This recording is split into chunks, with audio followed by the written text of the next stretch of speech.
All right, this is the copyright disclaimer. Copyright disclaimer under Section 107 of the Copyright Act of 1976. Allowance is made for fair use for purposes such as criticism, comment, news reporting, teaching, scholarship, education, and research. Fair use is a use permitted by copyright statute that might otherwise be infringing. And this video is not for any monetary gain. It is explicitly for the reasons stipulated in the Copyright Act of 1976 under Section 107.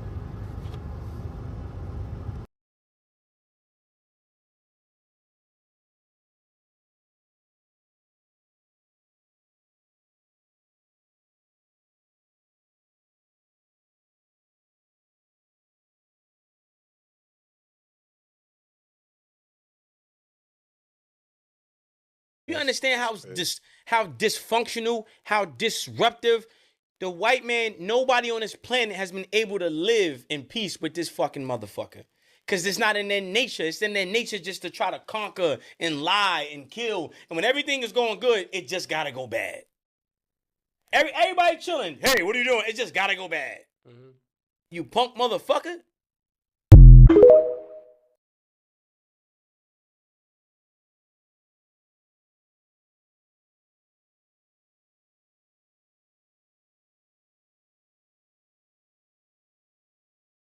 The trials held in the aftermath of the Dakota War of 1862 were marred with corruption, prejudice, and the blatant disregard for Dakota rights. They rushed the legal process. There was inadequate representation and systemic bias.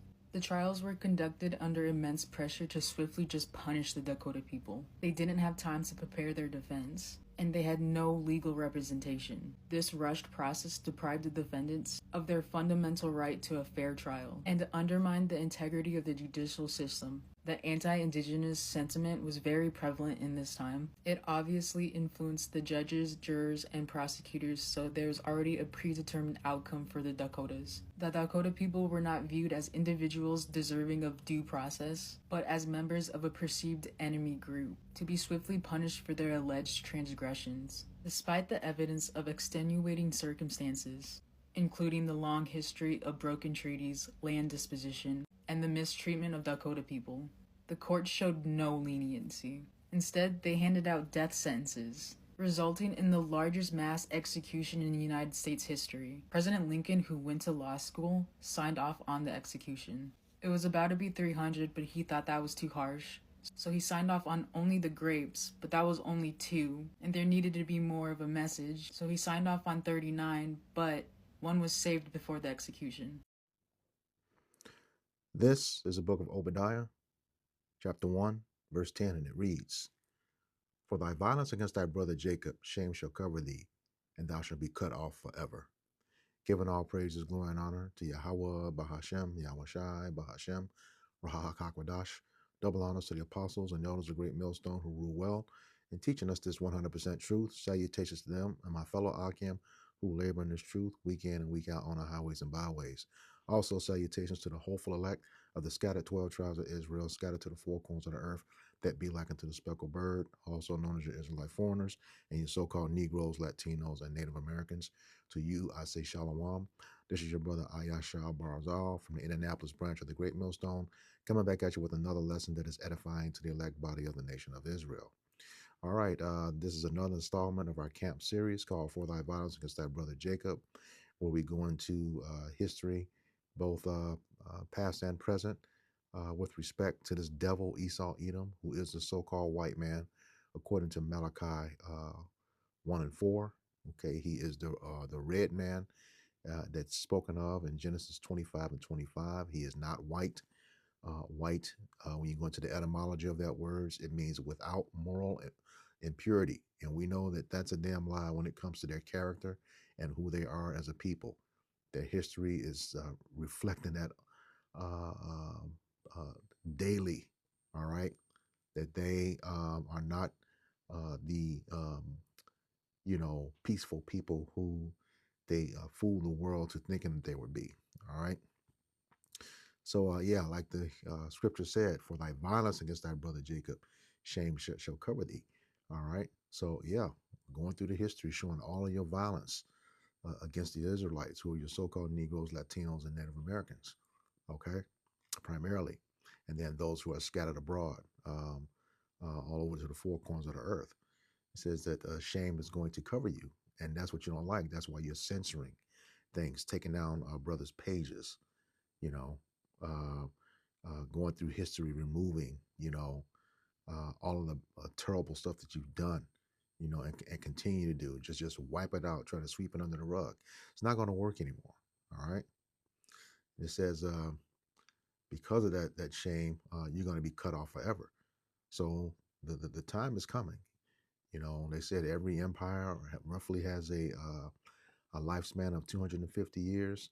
July 4th, 2026, exactly 250 years for you. And it doesn't look like there's anything you're celebrating. Nobody's happy to see you make that. All right. Nobody, especially now your own people. Yeah, they're, what does the scripture say? Let me get that. This is Sirach. Close those out. Sirach, Ecclesiasticus, chapter 14.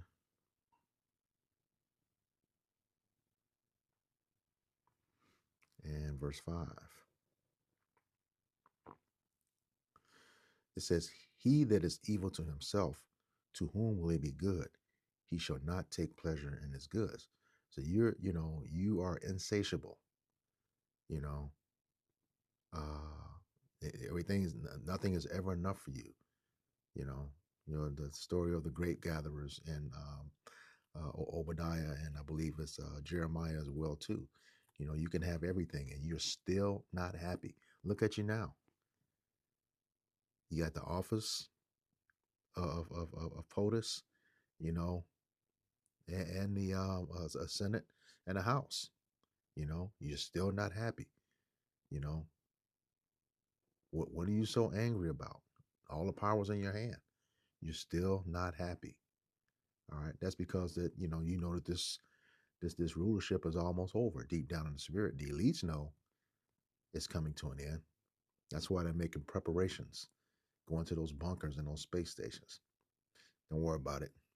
You know, it's a waste of time and a waste of money, because you will be coming out of those and brought out and going into slavery. All right. So yeah, and after that slavery is done, you're gonna be cut off forever, just like the scriptures say, out of existence. All right. So I got this article from EJI, one of our sources for Thy Violence Against Thy Brother Jacob series. EJI stands for Equality Justice Initiative, and it gives a historical account on a calendar base of the history of the atrocities that has happened to both the northern and southern kingdom of Israel. All right. So today's topic is about the Dakota massacre. All right. It says on this day, the title, November 5th, 1862, U.S. government sentences over 300 Dakota men to death. All right. And they were called the Sioux Indians. SIOUX, Sioux Indians. All right.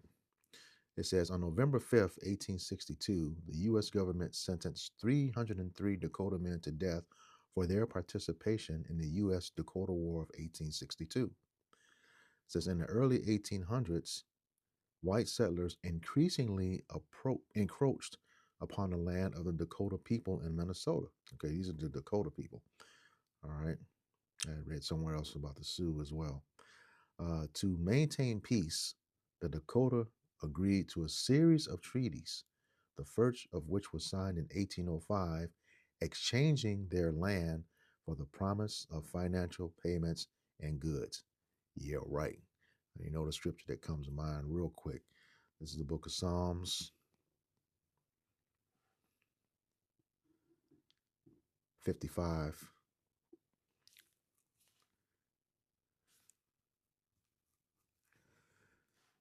Verse 20. It says, He hath put forth his hand such as to be at peace with him. He hath broken his covenant, and like 400 of them, 400 treaties that they broke.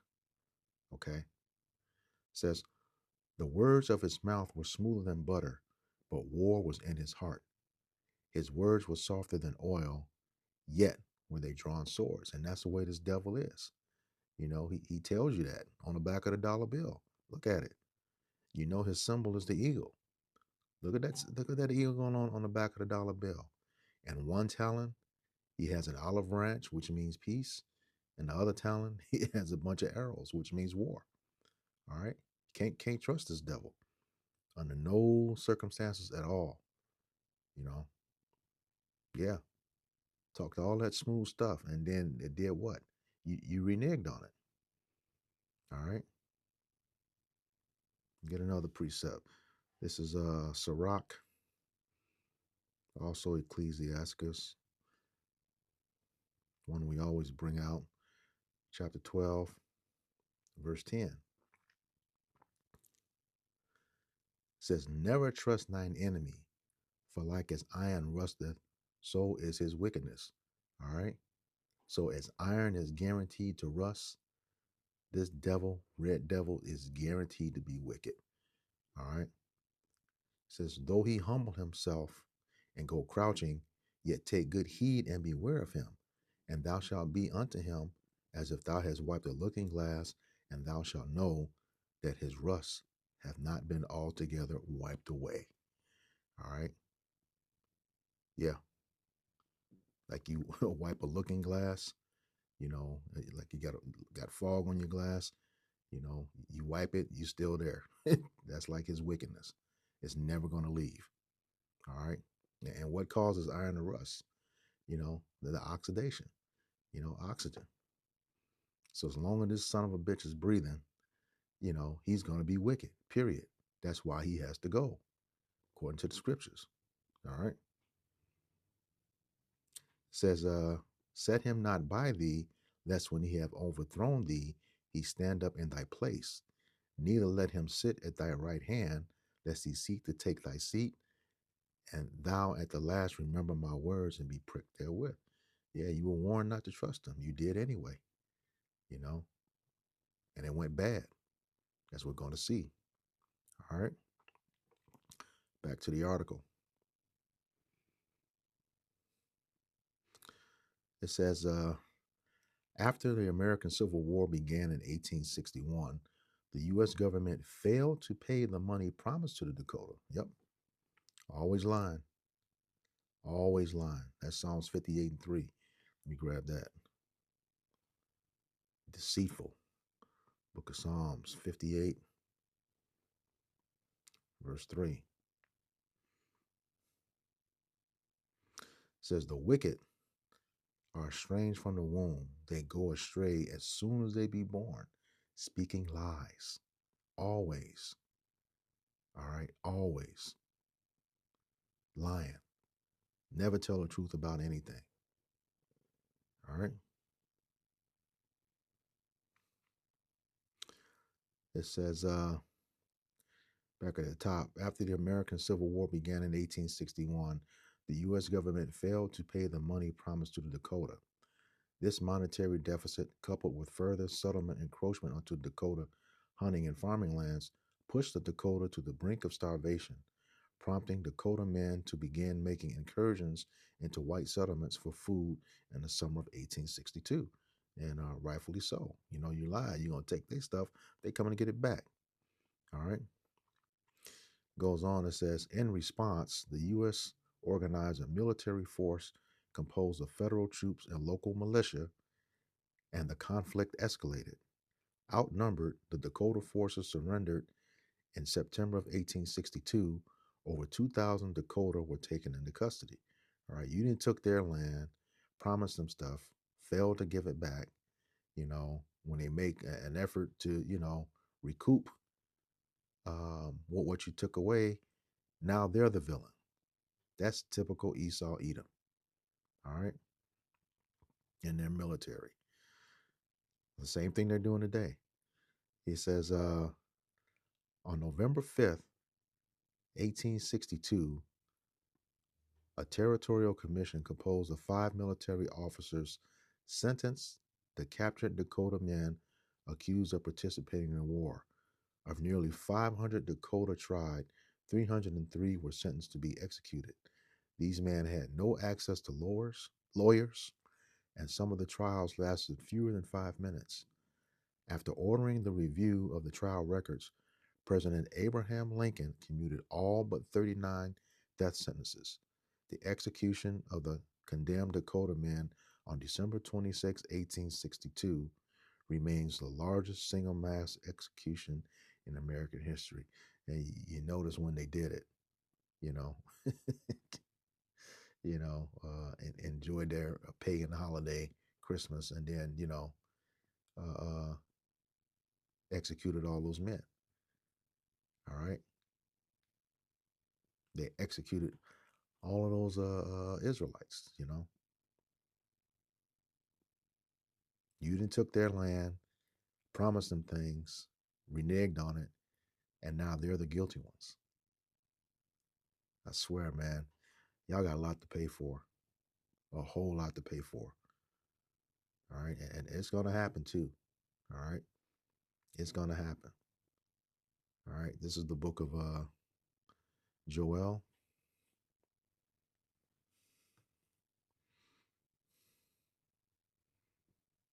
chapter 3, beginning in verse 19,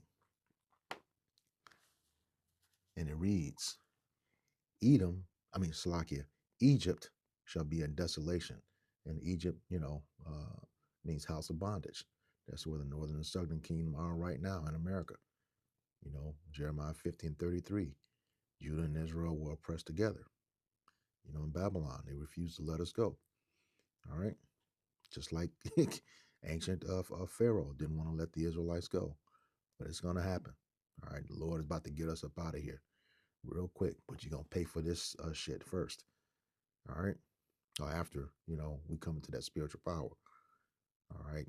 Have those new bodies, the law, statutes, and commandments within our inward parts. All right. It says, Egypt shall be a desolation, and Edom shall be a desolate wilderness. Nothing left. All right. All the lands that Edom had, gone, especially America. Revelations 18 tells you that. You will not know where the states were by the time the Lord and those nuclear missiles get finished with this place. All right. Scriptures tell us it's going to burn for a very, very long time. And after that, nothing but desert creatures are going to live here. All right. 5,000 plus square miles of rubble. That's all it's going to be. All right. It says, Egypt shall be a desolation, and Edom shall be a desolate wilderness for the violence against the children of Judah. All right. Judah being the so-called Negroes of America, and also representing the Southern Kingdom. Judah, Levi, and Benjamin, who are your so-called Negroes. Levi, your so-called Haitians, and Benjamin is your so-called West Indians or Jamaicans. Okay. It says, because they have shed innocent blood in their land. Verse 20, but Judah shall dwell forever, and Jerusalem from generation to generation. That's that immortality. After the Lord has come back and gathered his elect, have those new bodies. The law, statutes, and commandments on our inward parts will never go off again, never be ashamed again. All right. Be back in our own land. All right. That's what that means here. Judah shall dwell forever. Yeah, you won't die. Jerusalem from generation to generation, it'll never go down again. All right. Verse 21 says, for I will cleanse their blood that I have not cleansed, for the Lord dwelleth in Zion. Read that again. For I will cleanse their blood that I have not cleansed, for Yahweh Bashem Yahushai dwelleth in Zion. How do you cleanse the blood? This is the book of Numbers, chapter 35, verse 33. It says, so ye shall not pollute the land wherein ye are, for blood it defileth the land, and the land cannot be cleansed of the blood that is shed therein, but by the blood of him that shed it. You hear that, Esau, Edom? Just like you continually to shed blood, when we come into that power, yours will be shed as well. All right?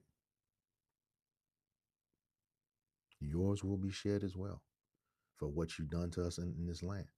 You can't hide. Scriptures say that. All right? Ezekiel 35.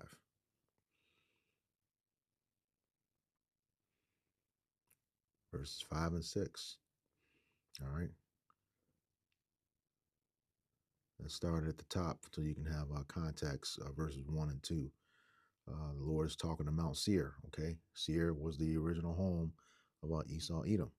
All right? You get that in Genesis 36. Go straight to the point. Mount Seir, that's where he dwells. So wherever he is ruling at is Mount Seir. All right? Ezekiel 35, verse 5 says, because thou hast had a perpetual hatred and hast shed the blood of the children of Israel by the force of the sword in the time of their calamity, in the time that their iniquity had an end. And we know Esau, Edom furthered the affliction. You know, Zechariah 1 and 15, nonstop, just didn't give a fuck. You know, it was all fun and games with him, murdering Jake. Okay, verse 6 says, therefore, as I live, saith Yahweh our power, I will prepare thee unto blood, and blood shall pursue thee, since thou hast not hated blood, even blood shall pursue thee. Yeah. And that's talking about the whole nation, the entire nation. Like I said, you can't cleanse the blood unless it's be cleansed by the blood of him that shed it. Numbers 35 and 33. All right. I'll close out with this. Book of Obadiah, where we started. 1, verse 18. It says, and the house of Jacob, that's the southern kingdom, shall be a fire. And the house of Joseph, that's the northern kingdom, shall be a flame. And the house of Esau for stubble. And they, northern and southern kingdom, you know, the entire nation of Israel, shall kindle in them and devour them. And there shall not be any remaining of the house of Esau. For Yahweh, Bahashem, Yahweh Shai, have spoken it. All right. So that concludes this installment of For Thy Violence Against Thy Brother Jacob. Once again, going to give all praises, glory, and honor to Yahweh, Bahashem, Yahweh Shai, Bahashem, Rahak HaKodash. Double honors to the apostles and elders of Great Millstone who rule well in teaching us this 100% truth. Salutations to them and my fellow Akim who labor in this truth week in and week out on the highways and byways. Also, salutations to the hopeful elect of the scattered 12 tribes of Israel, scattered to the four corners of the earth, that be like unto the speckled bird, also known as your Israelite foreigners and your so-called Negroes, Latinos, and Native Americans. To you, I say Shalom, Kwam Yasharala, Abab Abal. We got next. Shalom.